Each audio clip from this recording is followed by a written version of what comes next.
আজকে একটা রিপোর্ট পড়ছিলাম যে আওয়ামী লীগের ভবিষ্যৎ কোন পথে, আওয়ামী লীগ কি ফিরে আসার সম্ভাবনা আছে কিনা।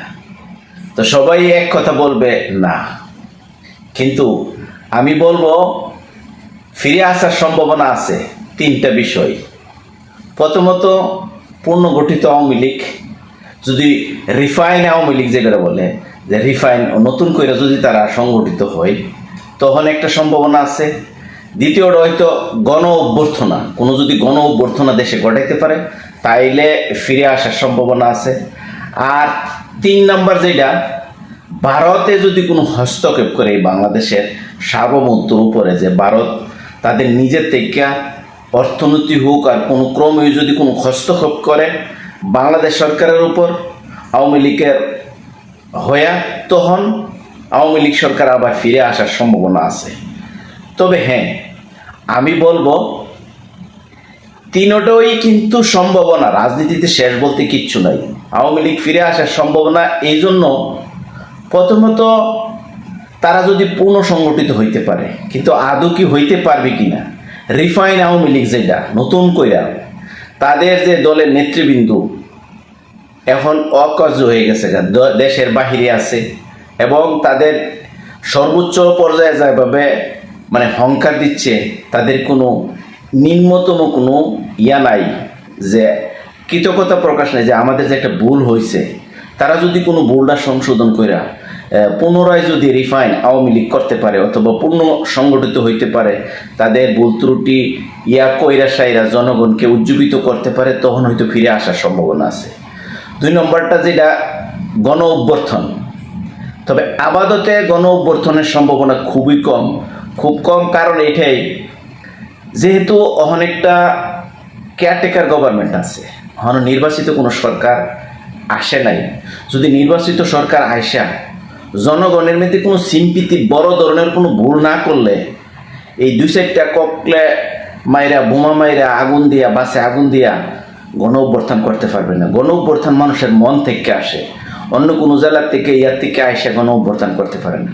গণ অভ্যর্থন করতে গেলে যারা সরকারে থাকবে, যেই থাকুক, তাদের মাধ্যমে বড় ধরনের কোনো একটা না আসলে গণ অভ্যর্থন সহজে মানুষের মন থেকে আসে না। কারণ বিগত 17 বছরে বিএনপি এবং জামাত ইসলামের ব্যানারে হয় তারা করুক, অথবা তাদের বিরোধী দল থাকতে, আওয়ামী লীগ সরকার থাকতে যেভাবে ককলেট, বিস্ফোরণ, আগুন, বাসে আগুন দিছে, দিয়ে কোনো কিছু করতে পারছে? করতে পারে নাই।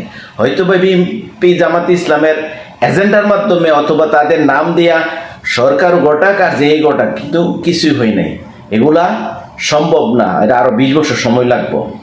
3 নম্বর যেটা, যদি ভারত সরকার সরাসরি হস্তক্ষেপ করে এই বাংলাদেশ সরকারের উপরে, তো হয়তো আওয়ামী লীগ ফিরে আসার সম্ভব। কিন্তু সরাসরি হস্তক্ষেপ করা অত সহজ না, কারণ একটা স্বাধীন রাষ্ট্রে সরাসরি এসে একটা হস্তক্ষেপ করব, বহির্বিশ্ব আছে, পাশাপাশি এখন কিন্তু ভারতের বিপক্ষে চাইনা বৈশা রয়েছে এবং পাকিস্তান আছে।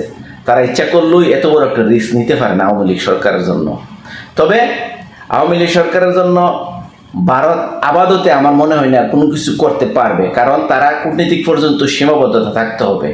এবং শেখ হাসিনা যদি অনুশোচনা হয় যে আমি ভুল করছি, আমি বাংলাদেশের মানুষের কাছে আমার ভুল ত্রুটির দৈরা সেরা যদি রাজনীতিতে আবার ফিরে আসে, গণজোয়ার করতে পারে, সম্ভাবনা আছে।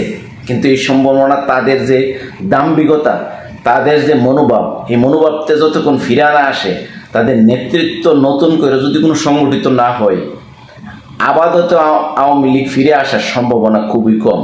নতুন কোনো রাজনৈতিক দল ক্ষমতায় গেলে তাদের যদি জনগণের কোনো চাহিদা অথবা জনগণের উপর পুনরায় আবার দমন মিতন শুরু করে, দমন নীতি যেটা যে দমন নীতি, মানুষের উপরে নির্যাতন, সেই যদি আবার পিছনের কাজই করে, তখন হয়তো বা আওয়ামী লীগকে ফিরে আসার সম্ভাবনা আছে।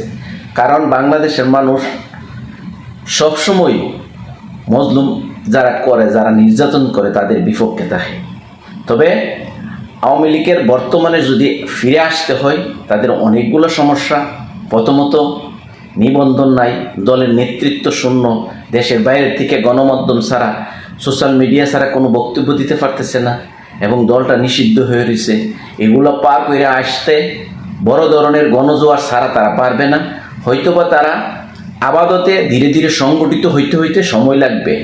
তো আমি মনে করব, যদি রাজনীতি করতে হয় আওয়ামী লীগের যে ভুল ত্রুটিটা হয়েছে, তারা যদি মাপ চায়া জনগণের কাছে আবার পুনরায় আসে, আমার মনে হয় ফিরা সংগঠিত হইতে পারবে। কারণ তাদের তো অনেক কর্মী আছে, এগুলো তো বিলুপ্ত হয়ে নাই, কিন্তু কালের বিবর্তনে তারা হারিয়ে গেছে। কিন্তু তাদেরকে পূর্ণ সংগঠিত করতে গেলে সুন্দর নেতৃত্ব ধরতে হবে, যারা এখন বড় বড় কথা বলতেছে বাহিরের থেকে হুমকি দামকি দিয়ে কাম হবে না। তাদের ভুল ত্রুটির মাধ্যমেই সমাধা করে আবার পুনরায় রাজনীতিতে আসতে পারবে এবং তাদের ভবিষ্যৎ নিয়ে চিন্তা করতে হবে। তো হয়তোবা সবাই ভালো থাকবেন, অপেক্ষা থাকবো তাদের ভবিষ্যৎ নিয়ে, তাদের ভবিষ্যৎ নেতৃবৃন্দ কী ধরনের কার্যক্রম নিয়ে আবার জনগণের সামনে আসে। আসসালামু আলাইকুম।